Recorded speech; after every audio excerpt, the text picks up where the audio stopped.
I should not be standing here this evening. Twice in my life, I cheated death.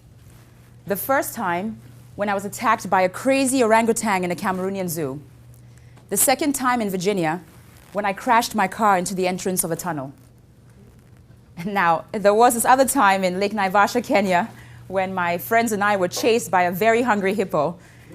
But that shouldn't count, because I think that day I might have gone a little too heavy with my hippo-enticing mango-scented body wash.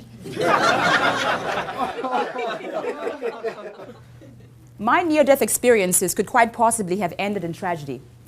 But as the old saying goes, the tragedy of life isn't death itself. It is everything that dies within us while we're still alive. What exactly strikes your mind when you hear something like that?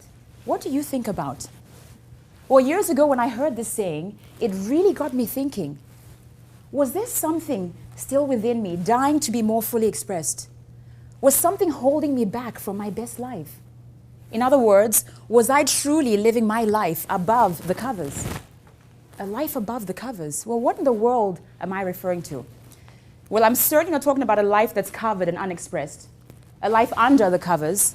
A life that's filled with fear and second guessing and a focus on the worst case scenarios. No, rather I'm speaking of a life in which we get to live openly and courageously with meaning and true satisfaction.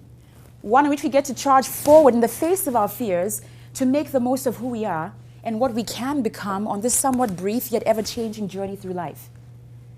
You see, through time I discovered that so much inside of me was being denied the chance to shine.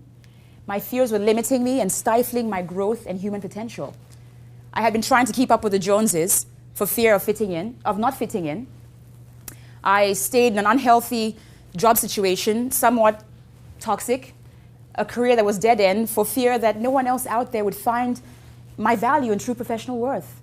I even stayed in an unhealthy and somewhat toxic relationship. Now, with someone who sometimes reminded me of an orangutan. But I stayed anyway for fear that no one else would find me to be desirable, other than that hungry hippo, of course.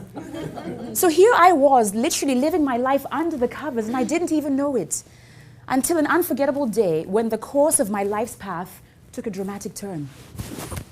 You see, I've been going about my life in this mundane routine, circling back and forth between my job as a business consultant in corporate America and, of course, my home.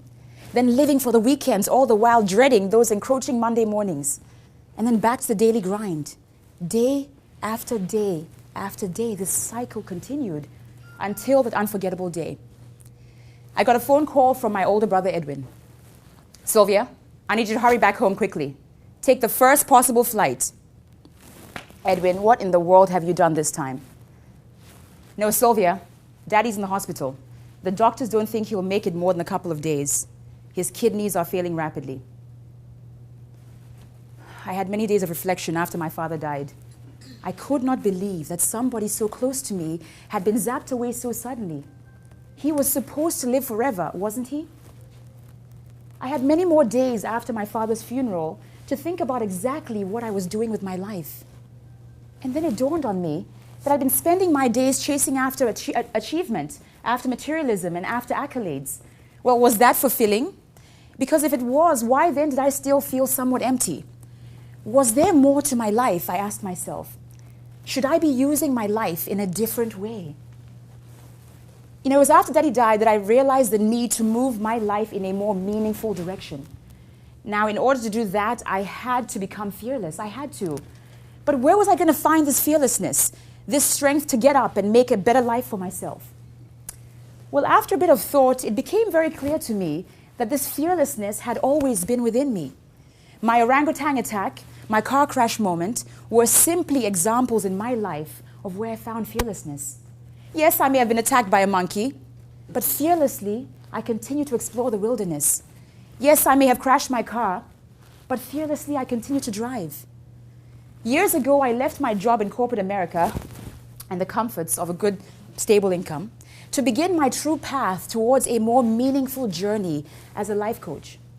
Now, in order to achieve that goal, I had to invest thousands of dollars in self-development courses and in tools that were often priced far beyond my true ability to pay for them.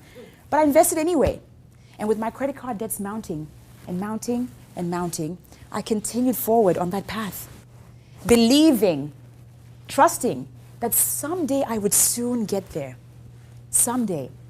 Now, thankfully, today I treasure the true opportunity, the privilege that I have to spend my days traveling around the East Coast, inspiring youth to live a little more fearlessly, to begin seeking out their passions earlier. That craving for the predictable routine that I used to have, that fear of the unknown, they no longer hold me back. To each of us, that cover that I speak of could quite possibly mean many different things.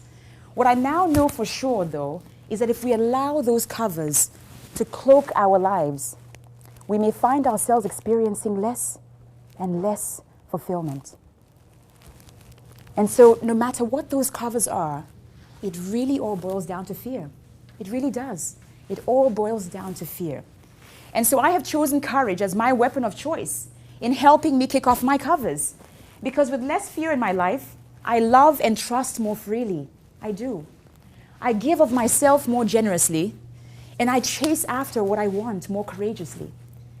And so I challenge you all to think about what one thing you could begin doing a little more courageously in your lives to allow you to experience a bit more fulfillment.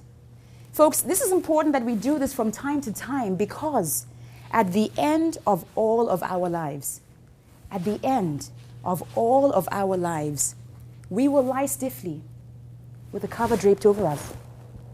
But hey, while we are still alive, we ought to fight hard to kick off those covers that could possibly be holding us back from our best lives.